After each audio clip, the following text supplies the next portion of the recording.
Amen. Po. Tayo pong lahat ay magsitayo.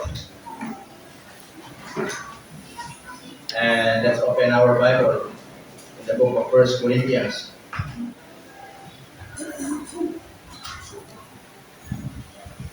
The book of 1 Corinthians.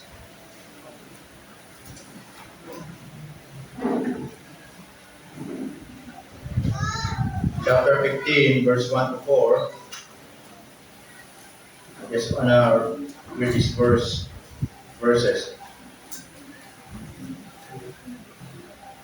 Okay, nakita nyo na?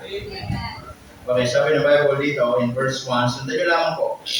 Okay, sabi dyan, moreover, brethren, I declare unto you the gospel, which I preach unto you, which also ye have received, and wherein ye stand, by which also ye are saved, if ye keep in memory what I preached unto you, unless ye have believed in vain. Verse 3. For I declare unto you, first of all, that which I also received, how that Christ died for our sins. Amen, mga kapatid? According to the Scriptures. And that He was buried. And that He rose again the third day. Praise the Lord. Amen? Amen. According to the Scriptures. In verse 51, Bible says, behold, I will shew you a mystery. We shall not all sleep, but we shall all be changed. In a moment, in the twinkling of an eye, at the last trump, for the trumpet shall sound, and the dead shall be raised incorruptible, and we shall all be changed. For this corruptible must be put on incorruption, and this mortal must put on immortality. So when this corruptible shall have put on incorruption, and this mortal shall have put on immortality, then shall be brought to pass the saying that is written, death is swallowed up in victory. Verse 55, O death, where is thy sting? Amen? O grave, where is thy victory? The sting of death is sin, and the strength of sin is the law. But thanks be to God, amen, which given us the victory through our Lord Jesus Christ. Therefore, my beloved brethren, be ye steadfast, unmovable, always, abounding in the work of the Lord, for as much as ye know that your labor is not in vain in the Lord. Let's read 2 Timothy chapter 3, verse 1. Just one verse. May nanibasahin yung ibang mga verses. Okay, 2 Timothy. In chapter 3, verse 1. Apostle Paul says to young Timothy, it says in verse 1 of chapter 3. Are you there? This know also that in the last days perilous times shall come. Tayo po muna mag-pray. Panginoon, marami pong salamat ngayong umaga. We thank you, Lord, once again for this opportunity that we can study your powerful word, your precious word. We thank you for this privilege na meron po kami, Panginoon. Salamat po sa mga anak ninyong nandito ngayong umaga. We pray, Lord, that the message this morning ay maging kalakasan po namin sa aming mga pananampalataya at mangusap po kayo sa amin, Panginoon. Kung meron pong isa, dalawa na nanghihina sa pananampalataya, gamitin niyo po yung salita for us to revive once again, Panginoon, so that muli maglingkod po kami sa inyo. Kung meron pong isa, dalawa na hindi pa po nakakatiyang ng kaligtasan, gamitin niyo rin ng isa na maging malinaw sa kanila kung bakit kayo namatay sa krus ng Kalbaryo. Pagpalain po kami, O Diyos, na banal na Espiritu, kayo malayang kumilos sa aming pong kalagitnaan. Magkunbig po kayo sa puso namin. Ang mga puso matitigas, basahin po ninyo, Panginoon, upang ang salita ninyo yung pakatubo ng maayos sa aming mga puso na nakatulad ng isang mabuting lupa, Panginoon. Salamat po sa pangalan ni Jesus. Amen. Amen. Praise the Lord. We now take your seat.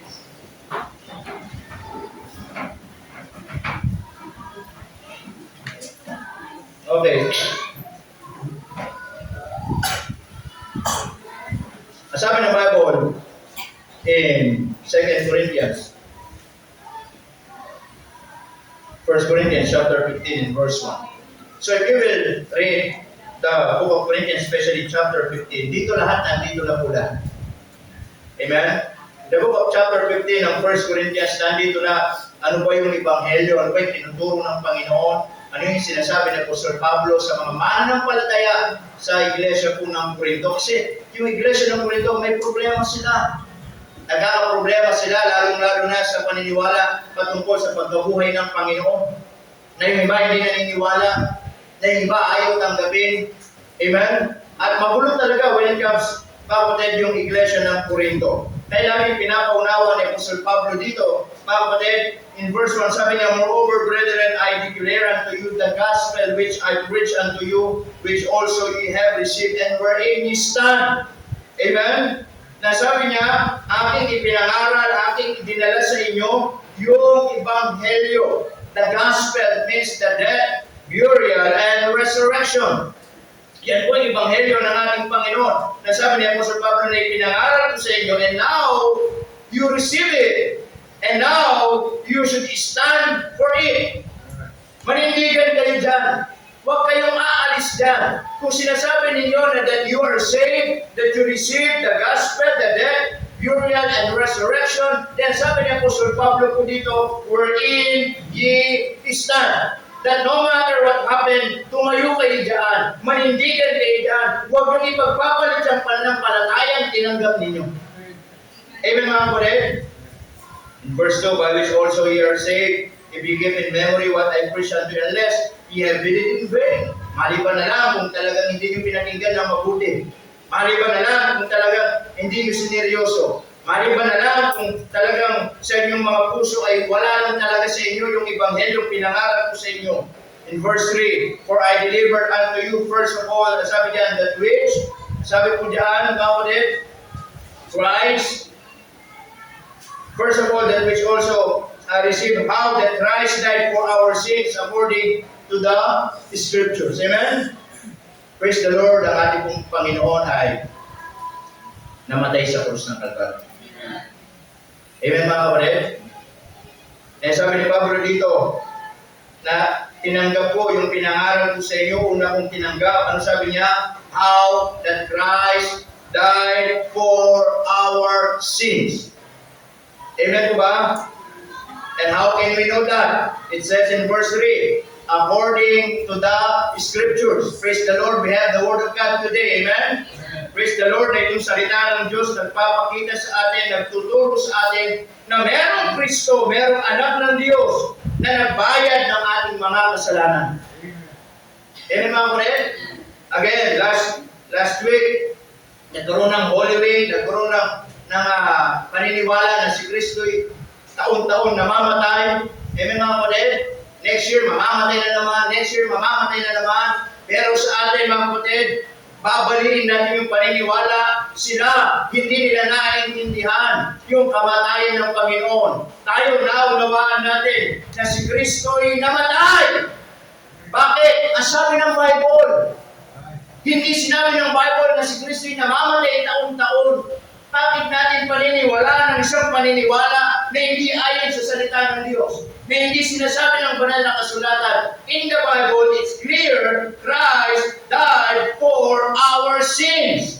Amen. And I want to make it clear, He died once. Amen. Namatay po siya ng minsan. Amen. Hindi po dalawa. Hindi po tatlo. Hindi po apat. Kahit mamatay tayo dito sa mundo, minsan lang namatay si Kristo. And how can we know that? I will show you some verses in the Bible so that maging maliwanag. Amen mga kapatid? Sabi ng Bible in Hebrews chapter 27, Hebrews chapter 7 and verse 1, basahin ko na lamang po sa Tagalog mga kapatid. Okay, Hebrews chapter 7, verse 27. Para lang po makita natin kung bakit hindi tayo naniniwala na si Kristo namamatay taon-taon. Amen? Kung sinabi ng Bible na namamatay taon-taon, din paniwalaan natin. Pero ang sabi ng Bible, hindi namamatay taon-taon ang Panginoon. Ang sabi ng Bible, si Jesus namatay ng isa. Amen? He died once. In verse 27, ang sabi ng Bible diyan, who needed not daily as those high priests to offer up sacrifice, first of his own sins, and then for the people's. For this, he did once when he offered up himself, na hindi nangangailangan araw-araw na maghandog ng hain, na gaya niyong mga dakilang saserdote. Una-unay patungkol sa kanyang sariling mga kasalanan, at saka patungkol sa mga kasalanan ng bayan, sapagkat ito'y ginawa niyang minsan, magpakailanman, ang kanyang ihandog ang kanyang sarili. Amen? Look, take note the word once. Take note the word minsan. Amen, mga kapatid? In Hebrews chapter 9, verse 28. Hebrews chapter 9, verse 28.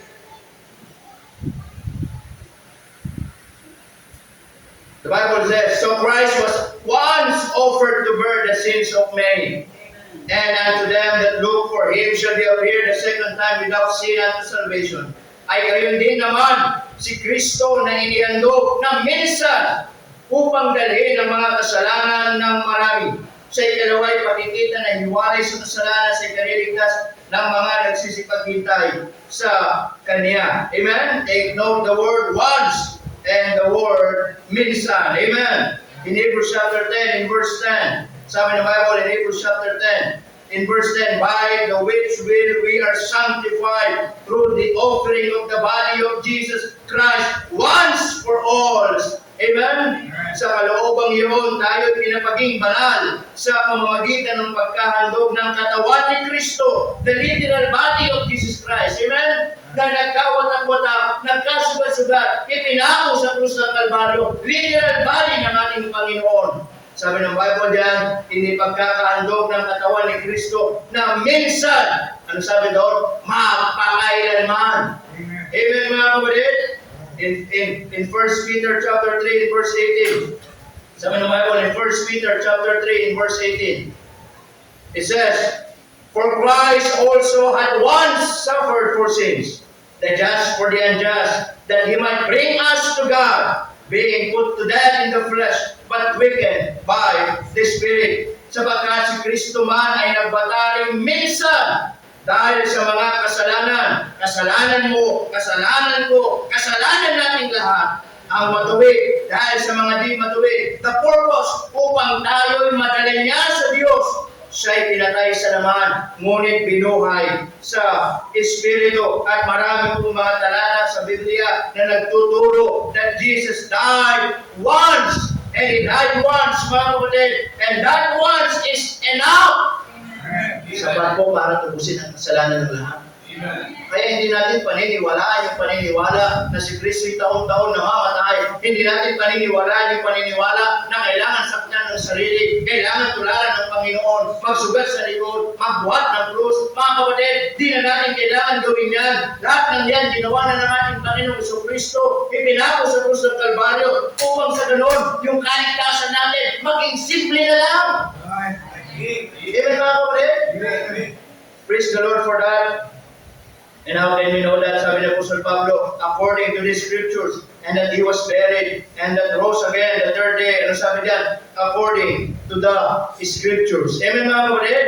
Siya'y namatay, siya'y nalibing. Mga kapatid, sabi ng Bible, at siya'y muling nabuhay. Tama? Thank the Lord na meron tayong resurrected Christ. Thank the Lord ang ating Panginoong Isu Kristo ay muli pong nabuhay. Hindi lang siya namatay, nailibig, at muli pong nabuhay. At yung kanyang pagkabuhay ay napaka-importante.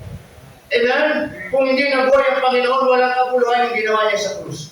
Kung hindi nabuhay ang Panginoon, walang kabuluhan yung siya'y nabayubay, nailibig. Pero salamat, siya po'y muli nabuhay. Amen, mga kapatid? Anong ginawa niya nung siya'y nabuhay, mga kapatid? Mga kapatid, makikita natin. Ito sa 1 Corinthians, mga kapatid, in verse 15 to 17, verse 15 to 17, mga kapatid, makikita natin doon kung anong ginawa ng ating Panginoong Isu Kristo.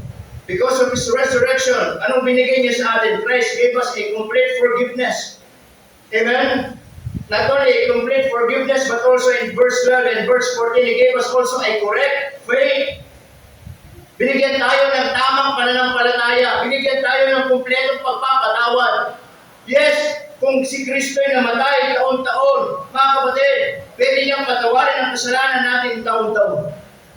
Pero sabi ng Bible, mga kapatid, He gave us a complete forgiveness. The past, the present, the future. Yung mga taong nabuhay noon, yung mga taong nabubuhay ngayon, at yung mga taong mabubuhay pa, lahat ng iyon, binayaran na ng Panginoon ang kanilang mga kasalanan. Pinatawad na ng Panginoon ang kanilang mga kasalanan. Amen, mga kapatid? He gave us a great faith, a complete forgiveness. In verse 51 and 52, mga kapatid, He gave us a clear future. Amen, mga kapatid? Binigyan tayo ng malinaw, mga kapatid, na patutunguhan. Tama? Kung si Kristo ay namatay na hindi nabuhay, saan tayo pupunta? Praise the Lord. He gave us a clear future, amen? He stayed for 40 days and 40 nights, then He ascended to heaven. Sabi niya, di ba? Ako'y gagawa ng inyong mga tahanan. Amen? At sa aking pagbabalik, ako yung susundo mismo sa inyo. Amen, mga kapatid? He gave us a clear future. Now, nakita natin, ang Panginoon ay minsan naipanganak. Ang Panginoon minsan namatay. Ang Panginoon minsan nalibing. Ang Panginoon minsan nabuhay. Can I ask you? Yes, I know that today is a Resurrection Sunday. But can I ask you? Hinihintay pa ba natin mamatay si Kristo ngayon? Hinihintay pa ba natin ngayon si Kristo muling mabayubay? Muling mailibing? O muling mabubuhay? Anong hinihintay natin ngayon? Pabalik ng Panginoon. Amen. Can I ask you this morning, what will Jesus find when He returns? What will Jesus find when He returns? That's our message this morning. Anong makikita ng Panginoon sa Kanyang pagbabalik? Yes, alam natin na si Kristo'y namatay. Alam natin si Kristo'y nalibing. Alam natin si Kristo'y muling nabuhay. Alam na natin yung mga bagay na yun. Amen, mga kapatid? Pero tanong, anong ginagawa natin ngayon? Kaya ang Panginoon ay darating. Hindi para muling mamatay. Hindi para muling ipinanganak sa sabsaban. Hindi para muling mabayubay sa krus. Hindi para muling mabuhay. Mga kapatid, siya ay darating at sinabi niya, kukuhanin ka. Pero ang tanong, mga kapatid, what will Jesus find when He returns? Number one. Alam niyo kung makikita ng Panginoon? Anong madadatnan ng Panginoon kapag siya'y bumalik? Number one, Christian is living. Christian is living. We're not talking about physically sleeping, but spiritually speaking. Ang sabi ng Bible in Romans chapter 13, mga kapatid, in Romans chapter 13, in verse 11. Romans chapter 13, in verse 11. It says, and that knowing the time, that now it is high time to awake out of sleep. For now is our salvation nearer than when we believe. Ito yamang nakikilalang panahon na ngayon, yung sabi dyan, kapanahunan ng magsigising kayo sa pagkakatulog. We're not talking physically sleep, we're talking about spiritually. Yes, babalik ang Panginoon. But the Bible is clear. Darating ang Panginoon at nakakalungkot, marami siyang masusumpungan, mananampalataya, natutulog sa kanilang pananampalataya, hindi naglilingkod sa Diyos, hindi sumasamba sa Diyos. And what, mga ulit, anong masasabi natin? Kundi ang Panginoon ay babalik. Hindi lahat, pag bumalik ang Panginoon, naniniwala ba kayo lahat, masusumpungan niyang faithful? No. I don't believe that. Amen, mga kapatid? Hindi ako naniniwala na pag bumalik ang Panginoon, lahat naglilingkod sa Kanya. Hindi ako naniniwala pag bumalik ang Panginoon, lahat umaawit sa Kanya. Hindi ako naniniwala kapag bumalik ang Panginoon, lahat gumagawa para sa Kanya. Hindi po, mga kapatid. Amen? Kaya ay pinagpapaalala sa atin upang ang Panginoon kapag bumalik. Tayo hindi maging katulad nila. Tayo maglingkod. Kung sila hindi gumagawa, tayo gagawa. Yan ang masusumpungan ng Panginoon. So, in so many Christian life, mga kapatid, Christian is sleeping. Tulog sa pananampalataya. Walang ginagawa para sa Panginoon.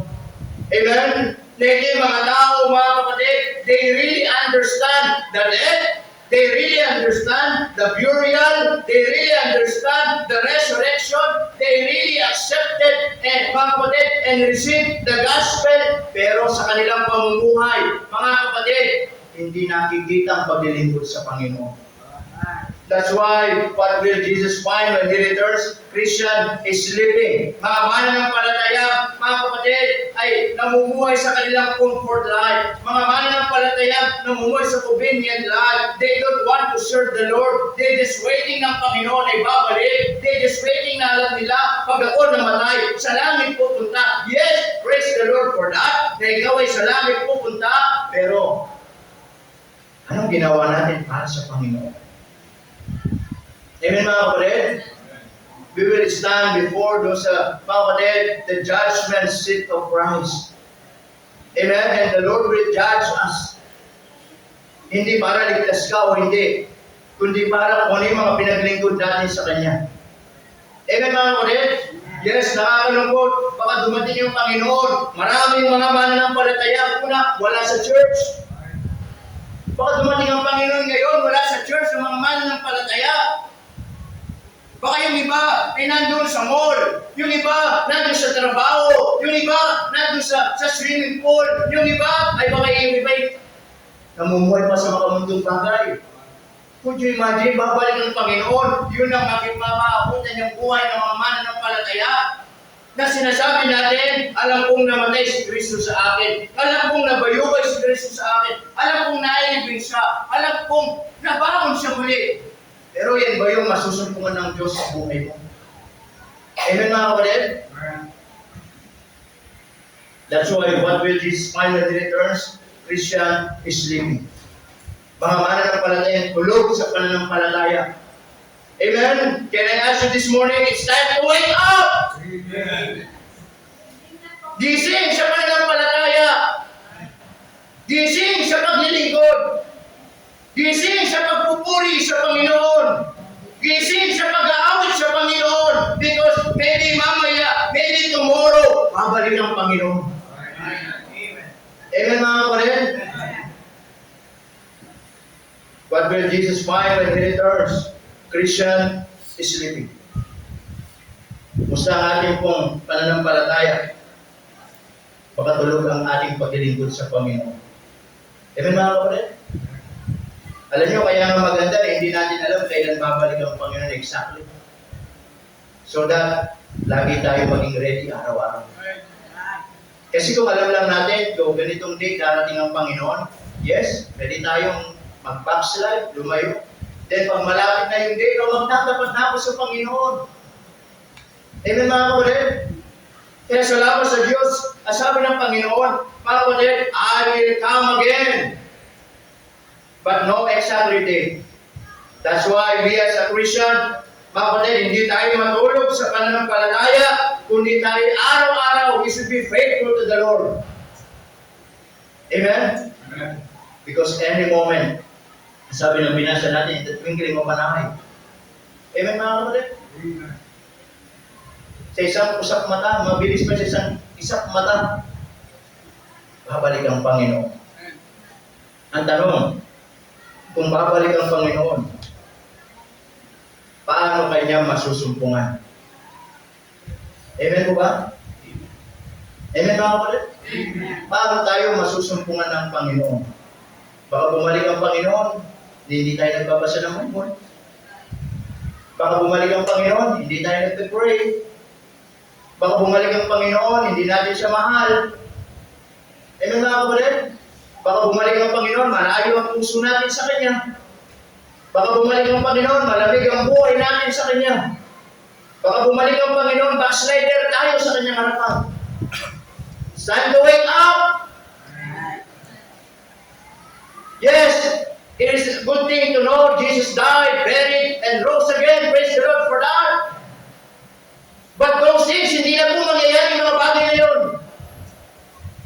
bagay na yun, minsan lang nangyari. Ang mangyayari ngayon, ang inaantay natin, ang pagbabalik ng Panginoon. Amen. Ang tanong, paano kanya masusumpungan ngayon? Amen mga kapatid?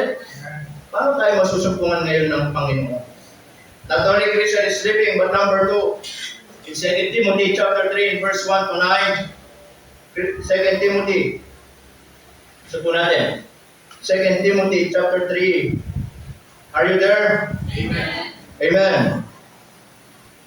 2 Timothy.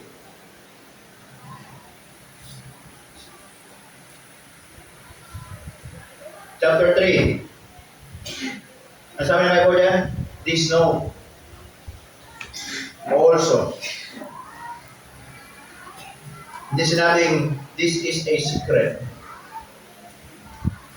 This know also that in the last days, our time, mga kapatid, is a perilous time. Amen? We're living in the last days. We're living in the lost days. Amen mga kapatid? Ang sabi ng Bible dyan, perilous times shall come. So what will Jesus find when He returns? Not only Christian is sleeping, but listen to this. Condition sad. Amen mga kapatid? Bakit po? Sa mga babasahin natin, nakakalungkot talaga na mayroong mga mananampalataya, ganito yung pamumuhay na babalik ang Panginoon. Amen mga kapatid? Na nakakalungkot na makita ang isang anak ng Diyos na babalik ang Panginoon, wala sa pamumuhay para sa Panginoon. That's why Lord will just find when He returns, condition sad. At ano yung mga bagay na yun? Ang sabi ng Bible, mga kapatid, in verse 1 ng 2 Timothy, basahin ko po. Tagalog. Okay? Sabi ng Bible yan, datapwat, alamin mo ito. Amen? Baka nakakalimutan nyo, marahil, mananampalataya.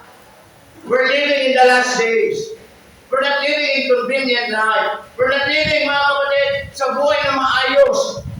Nandito na tayo sa huling panahon. Amen, mga kapatid? Kaya sabi ng Bible,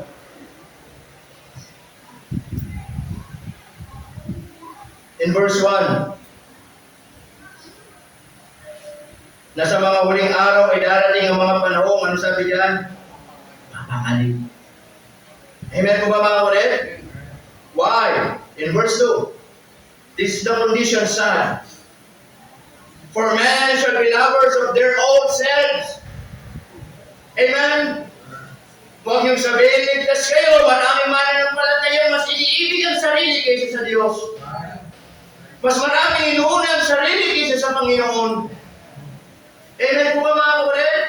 For men shall be lovers of their own selves. It is a sad condition, and it is a sad to know there are so many Christians. Sasabihin nila, mga kapatid, I am saved, I have accepted the Lord Jesus Christ, mga kapatid, as my Lord and Savior. I really understand what is the meaning of the gospel sa aking buhay. Pero, hindi ang Panginoon ang nasusunod sa buhay.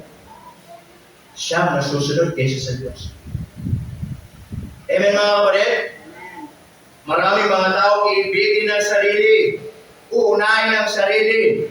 Yung sinasabi nila, tinanggap ko ang Panginoon bilang aking Panginoon at tagapagligtas. Pero, tinanggap lang nila bilang tagapagligtas at hindi Panginoon. Dahil ang tunay na tumanggap sa Panginoon at kinikilala ang Panginoon sa kanyang buhay, susundin natin ang Panginoon sa buhay natin. Amen mga kapatid? Amen. Sabi ng Bible dyan, for men shall be lovers of their own selves, covetous, boasters, proud, blasphemers. Amen mga kapatid? Disobedient to parents, unthankful, unholy. Sapagkat ang mga tao ay magiging maibigin sa kanilang sarili. Maibigin sa salapi. Maraming mga tao uunahin ang trabaho kaysa sa Diyos. Amen mga kapatid? Kaya po nakakalungkot minsan, babalik ang Panginoon saan tayo masusumpungan. Amen mga kapatid? That's why I'm always telling this sa mga young people natin. kung kayo'y maghahanap ng trabaho, mag-decide kayo, manindigan kayo, na kung saan yung Sunday ay piliin ninyo na para sa Diyos. Amen? Huwag kayong manghinayang sa sweldo. Huwag kayong manghinayang sa kikitain ninyo. Mas manghinayang kayo kapag ang buhay pananampalataya nyo ay hindi nyo napapakain, napapabayaan ninyo. Yes, babalik ang Panginoon, pero malayo ka sa Kanya. Amen mga ulit? You should challenge yourself, young people. Yes, magkakatrabaho kayo ba ng araw? Kikita kayo ng pera. Ipag-pray o Panginoon, bigyan mo ko ng Sunday na apikan. Bigyan mo ko ng Sunday na ikaw ay luluwalhatay dito. Nalang ng Diyos yun. Amen mga kapatid? Kaya lahat kayo, mag-teachers na lang. Pag Sabado Sunday, walang pasok. O, diba? Pag-pray nyo. Amen mga kapatid? Bible says, no man can serve two masters. Amen? Ano sabi diyan? Mayayabang! Yes, maraming mga mananampalataya, mayayabang. Amen mga kapatid? Sabi nga ng kasabihan, ang taong hindi marunong lumingon sa pinanggalingan, may stiff neck. Hindi. Sabi, hindi makaroroon sa paroroonan. Amen mga kapatid? Tama? Nalala niyo yung 10 lepers na pinagaling ng Panginoon? Habang sila pumupunta doon sa prayer, sabi ng Panginoon, go and show thyself. Yung iba'y gumagaling, yung sugat gumagaling, papunta doon sa priest, para sabihin ng priest, sige magaling na kayo, yung priest yung magdi-decide na balik na kayo sa buhay ninyo. Yung 9, mga kapatid, nakita nila gumagaling, pero hindi sila bumalik sa Panginoon. There's only one, bumalik sa kanyang pinanggalingan, lumingon sa pagbalik, nagpasalamat, nagpatira pa, lumuhod, at pinuri ang Diyos sa kanyang buhay. Minsan, marami mananampalataya, ano man yung makamtan natin sa buhay, pagpalain man tayo ng Diyos, payamanin man tayo ng Diyos, mga kapatid, i-bless man ng Diyos ang buhay natin dito sa lupa. Huwag natin kakalimutan, tumingin pabalik, lumingon pabalik, magpakumbaba, magpasalamat, at huwag kalimutan ng Diyos. Amen mga kapatid? Nasabi ng Bible dyan, mga mapagmalaki, mapagtunggayaw, and look at the word, masuwayin sa magulang, sad condition. Maraming mga kapatid, babalik ang Panginoon. Yes, babalik ang Panginoon. At makakasumpong siya ng mga anak na hindi sumusunod sa magulang. Amen mga kapatid? Lahat ba dito masunurin ang mga anak? Yung sumasagot, buti na lang. Amen mga kapatid? Tama po ba? Sabi ng Bible yan, disobedient to parents. That is our word today. And even Christians, amen, na kahit lumaki sa church, kahit ang mga parents ay Christian, amen mga kapatid? Yes, sometimes they are also disobedient to parents. Maraming mga bata masuway sa magulang. Amen mga kapatid? It's given in the Bible, Ephesians 6:1, children, obey your parents in the Lord, for this is what? Wrong. This is right. Amen mga kapatid? You should obey your parents. Baka maging disobedient ka sa parent mo, then babalik ang Panginoon. Nakakalungkot. Amen mga kapatid? Rather than being disobedient to them, mga kapatid, you must obey them. Love them. Respect them. Amen mga kapatid? Tama ba? Dahil mga kapatid, ang isang batang disrespectful sa kanyang magulang, mga kapatid, binablock niya yung blessing ng Panginoon. Alam niyo po ba yun? If you're disobedient to your parent, you are blocking the blessings of God. And you're making your life shortened. Amen mga kapatid? Ano ba in the Old Testament? Yung mga batang pasaway, yung mga batang disobedient to parent, pinapatay sila. Stoned to death. Amen mga kapatid? Pero salamat, wala na tayong gano'n. Tama ba? Ano sabi dyan? Mga walang, ano sabi dyan? Kabanalan. unholy. Mga wala na nakikitang kabanalan, minsan kamunduhan. And look at the word in verse 3. Ang sabi diyan, without natural affection, truce breakers, false accusers, incontinent, fierce, despisers of those that are good. Walang katutubong pag-ibig, mga walang paglulupag, mga palabintangin, mga walang pagpipigil sa sarili, mga mabangis. Ang sabi diyan, hindi mga maibigin sa mabuti. And I want to tell you, marami din mga pagbabalik na madarating ng Panginoon sa kanyang pagbabalik. Marami siyang masusumpungan. That even Christian, this will be their condition. And it is sad. Amen mga kapatid? Ano sabi doon? Ayaw nang gumawa ng kabutihan. Mga lilo, mga matitigas ang ulo. Amen mga kapatid? Matitigas ang ulo. Kaya talaga pag bumalik ang Panginoon, maraming masusumpungan matitigas ang ulo. Pag sinabing mga matitigas ang ulo, ito yung ayaw sa katotohanan. Amen mga kapatid? Nakakala nila okay na ako mamuhay kahit wala ang Diyos. Amen? Ito yung iniayaw ang salita ng Diyos. Gusto nila silang masunod. Mga palalo, maibigin sa kalayawan, kaysa sabi diyan, kaysa sa mga maibigin sa Diyos. Amen? Lovers of pleasures more than the lovers of God. Mas iniibig ang kalayawan ng lamang ito kaysa mahalin ang Diyos sa kanilang buhay. Kaya naniniwala ako, mga kapatid, pag bumalik ang Panginoon, maraming masusumpungan, mga backslider. Bakit? Malayo sa Diyos. Tama po ba? Bakit lahat ba faithful pag bumalik ang Panginoon? Hindi po. Kaya ito sinasabi sa atin, para maunawaan natin, don't be like them. If they don't want to serve the Lord, then you serve the Lord. If they are backslider, be faithful to the Lord. Para pagbalik ng Panginoon, sila malayo, ikaw naglilingkod sa Panginoon. Amen mga kapatid? Sabi ng Bible in verse 5, look at the word, having a form of godliness, but denying the power thereof, from such turn away. Amen mga kapatid? At marami pa pong iba. In verse 7, look at the word, ever learning and never able to come to the knowledge of truth. Amen? Kaya mga kapatid, every time you go to church, make sure may matututunan kayo. Amen? Hindi yung pupunta tayo sa church, sabi ng Bible dyan, ever learning and never able to come to the knowledge of truth. Minsan marami kasi, Sunday after Sunday, pupunta sa church, aawit, uwi, walang natutunan. Amen mga kapatid?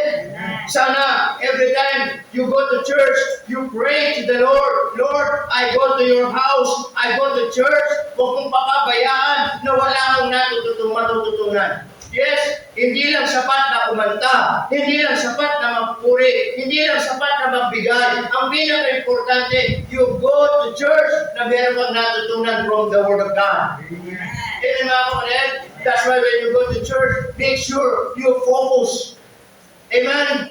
Na walang distraction, na walang mga bagay na pipigil sa iyo, na kung saan wala ka munang iisipin. Huwag mo munang isipin yung gagawin mo mamaya, huwag mo munang isipin yung lulutuin mo mamaya, huwag mo munang isipin yung kanilang mga schedule mo mamaya, na dito ka ngayon, nakupo, at ngayon yung focus mo, yung Word of God. Then every point, every preaching, every Word of God na pinapangaral ng likod ng Diyos, dapat may matutunan ka. Amen mga kapatid. So that when you go to your specific area, mga kapatid, merong Word of God na pwede mong ipanlaban sa mundo nito. Kaya maraming Kristiyanong hindi lumalago. Yes, every Sunday present, spiritually absent, mentally absent. Amen mga kapatid. Wearing a nice dress, wearing a nice barong, pero yung isip natin, wala sa salita ng Diyos. Tama? We're not a denomination here. We are a church. Amen mga kapatid, kailangan may matutunan tayo. Hindi tayo atin, uwi. Babalik ang Panginoon, wala tayong natutunan. Amen mga kapatid? Hindi babalik ang Panginoon na sasabihin niya, oh, you have a nice dress. Oh, you're present. Hindi po. Kailangan yung matututunan natin. Amen mga kapatid? To grow in Christ, mga kapatid, hindi yung kung ilang taon na tayong Kristiyano. 5 years, 10 years, 15 years, hindi po. Kundi yung may natututunan tayo. Amen mga kapatid? Minsan nakakalungkot, mas marami tayo natututunan sa ibang bagay, pero sa salita ng Diyos, wala tayong natututunan. Minsan nakakalungkot, marami mananampalataya, marami natututunan yung mga secularity, pero spiritually walang natututunan.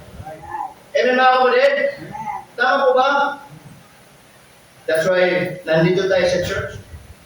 Yan sabi ng Bible, Hebrews chapter 10 and verse 25, sabi doon, huwag pabayaan ang araw ng pagkakati ko na gaya ng iba.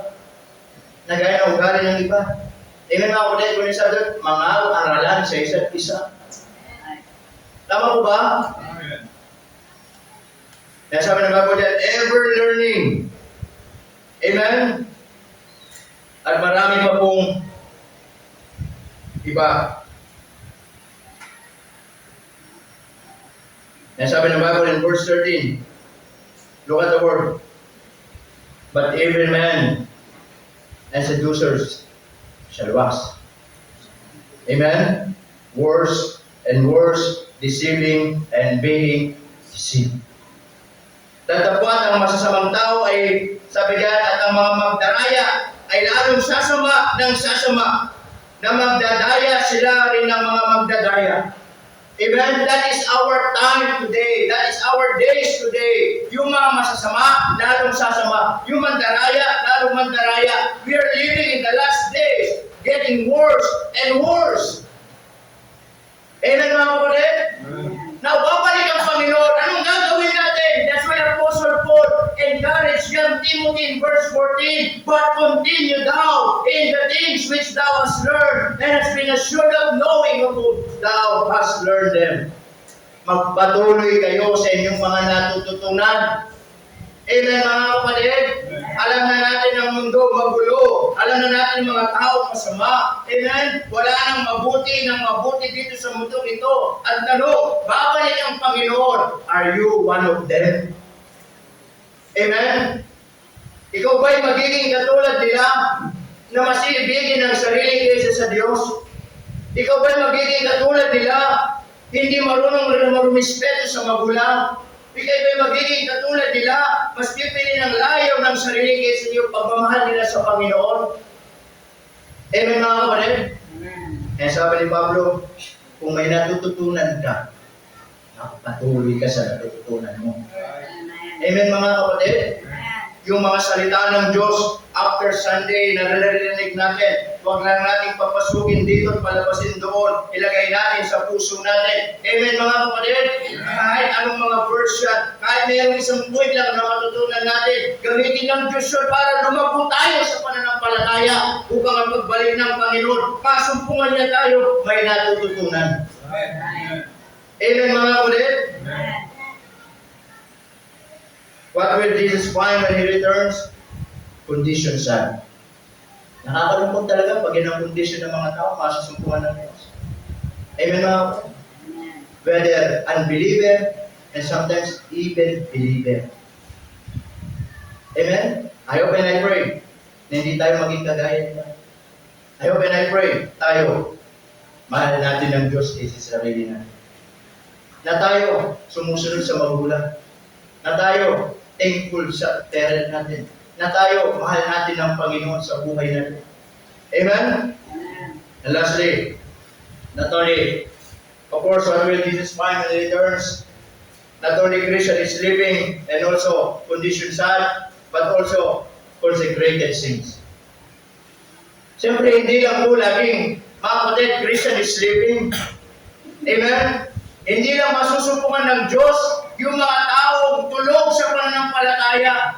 Mga mananampalatayang mas iniibig ang sarili kaysa sa Diyos. And praise the Lord, darating yung Panginoon, still, meron siyang masusumpungan na totoong naglilingkod sa Kanya, totoong nagmamahal sa Kanya, totoong nagpupuri sa Kanya, totoong nagbibigay para sa Kanya. Can I ask you this morning, are you one of them? Amen mga kapatid? Those consecrated saints, those that are willing, working, waiting, watching, worshiping, and serving the Lord faithfully. Amen mga kapatid? Kaya kung babalik ang Panginoon, masusumpunggan niya ba tayong totoong nagmamahal sa Kanya? Na kahit may problema, nagpapatuloy.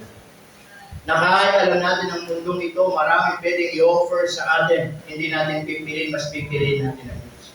Na kahit ang mundong ito, hindi na natin naunawaan ang nangyayari, gera doon, gasolina ng pamahal, basta tayo mahal natin ng Diyos. Amen mga kapatid? Na alam natin ng mga tao, nagbabago ang kanilang mga tungo sa atin, pero hindi magbabago yung tungo natin sa Diyos. Na kahit anong mangyari, alam natin, Lord, alam ko babalik ka. Pero alam ko, ayaw kong babalik ka na wala akong gagawin. Ayaw kong babalik ka, ako'y backslider sa iyong harapan. Ayaw kong babalik ka, yung condition ko ay sad, na mas mahal ko ang sarili ko kaysa sa inyo.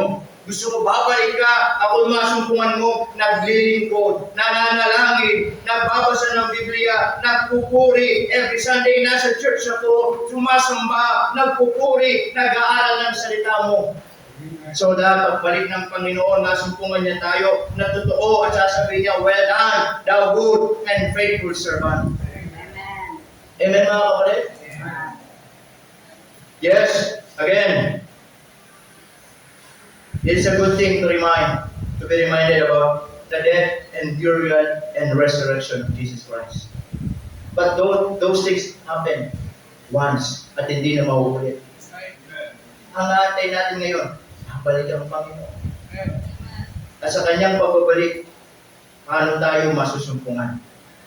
Malayo ba tayo sa kanya? Are we Christian like a Christian is living? Condition sad? Or consecrated saints? Or talagang tunay na nagmamahal tayo sa kanya? Amen? And I hope and I pray, masumpungan tayo ng Diyos. Like the point number 3. Consecrated saints. Amen po ba? Masumpungan tayo ng Diyos na totoo, magawa, nagmamahal, inuuna ang Diyos sa buhay po natin. Amen? Upang sa ganun pagbalik ng Panginoon, alam natin sa sarili natin that there is no regrets, na binigay natin yung best natin para sa Kanya. Tayo pong lahat ay tumayo. Tayo pong lahat ay manalangin. Let's pray. Dakila namin Diyos na banal, makapangyarihan po sa lahat. Panginoon, marami pong salamat once again for this, for the message that you shared to us this morning about what Jesus finally did to us. Alam po namin, Panginoon, na ang aming Panginoon ay minsan ipinanganak sa sabsaban. Minsan, nabayubay sa krus ng Kalbaryo para sa aming mga kasalanan. Minsan, nailibing ng 3 araw, 3 gabi. At minsan, nabuhay kong muli at nanatili ng 4 araw, 4 gabi. At bumalik sa langit. At lahat ng mga bagay na yun, minsan nangyari. Salamat sa mga bagay na yun, Panginoon. But the reality, babalik kayo. And the question, what will Jesus find when He returns? Paano tayo masusumpungan ng Panginoong Jesucristo? And sometimes, merong mga sleeping Christian. Christian is sleeping. Tulog sa kanila pong mga paglilingkod. Tulog sa kanilang mga pananampalataya. Condition sad. Nababalik ang Panginoon, marami siyang masusumpungan, whether unbeliever or whether believer, na mas inuuna ang sarili kaysa sa Diyos. Mas inibig ang pera kaysa sa Diyos. But Lord, we pray this morning sa inyong pagbabalik, you will find us consecrated saints, willing, working, waiting and watching, and worshiping, faithfully serving you, Panginoon, na binibigay namin yung best namin harap sa iyo. Abang ating mga ulo, tungo, ating po mga matay na kapikit. Anytime, babalik ang Panginoon.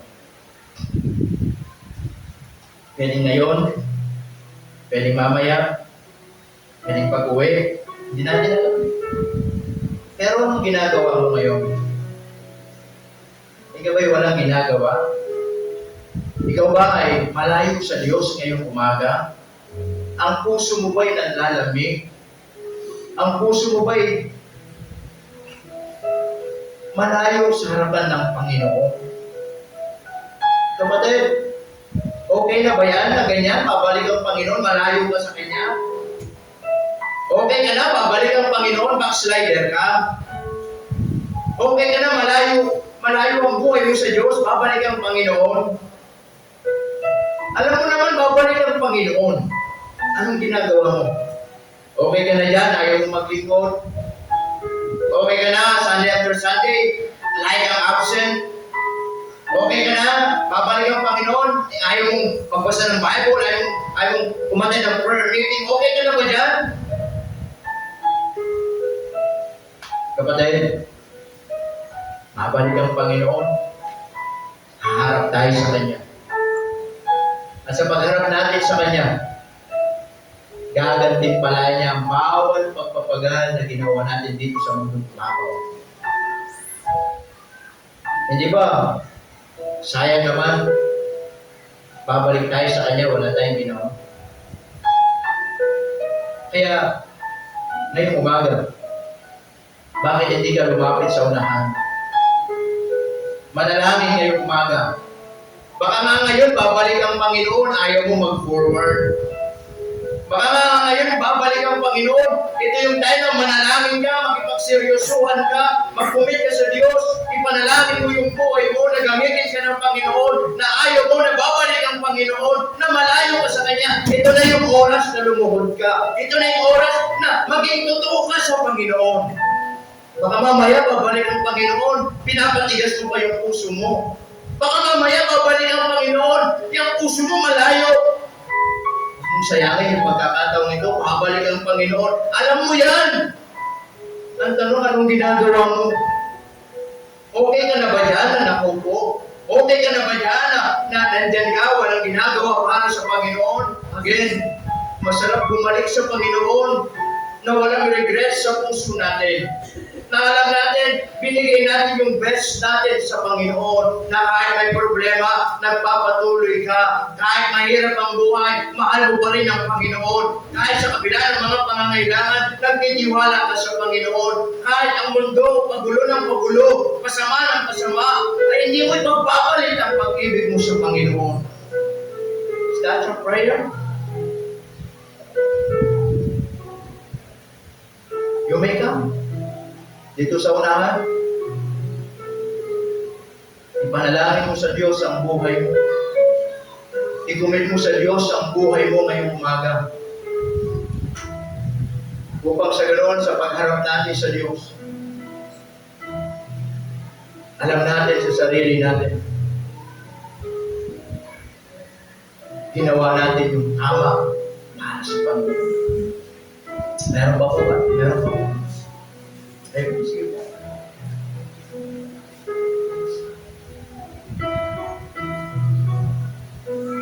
Nakakalungkot, babalik ang Panginoon.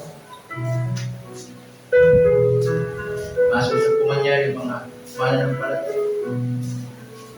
Christian sleep. Condition sad. Maraming mga bata ngayon, bataan, disobedient to parents, disrespectful to parents. Sana babalik ang Panginoon, masupungan kayo, mahal niyo ang mga magulang niyo.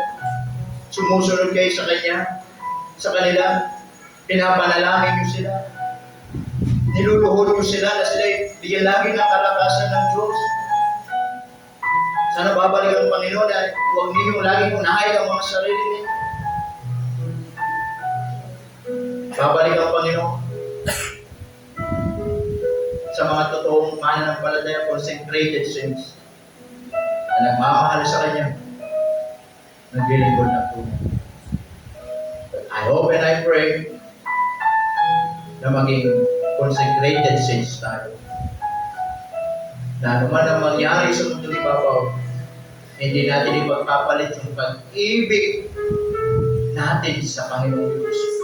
Katulad ng pag-ibig ng ating Panginoong Jesucristo sa bawat tao. But God commended His love toward us, in that while we were yet sinners, Christ died for us. Thank the Lord for what He has done.